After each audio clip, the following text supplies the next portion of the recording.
de cikin soyayya. Kamar taurari masu haska kadari, suna rayuwa cikin farin ciki tare.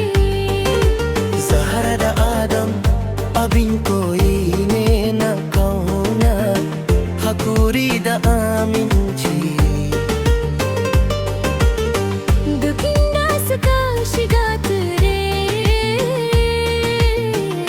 ana jin kamshin soyayya.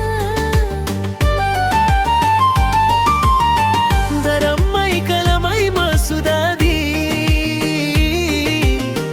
yana faranta ran Zahra kullum.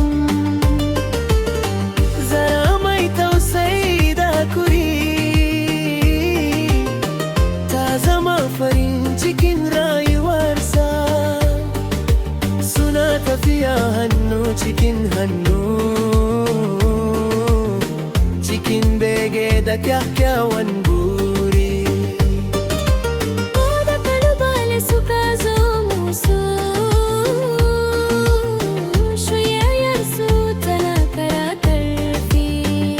Amsa Zahra da Adam masoya na gaskiya, zuciyarsu ta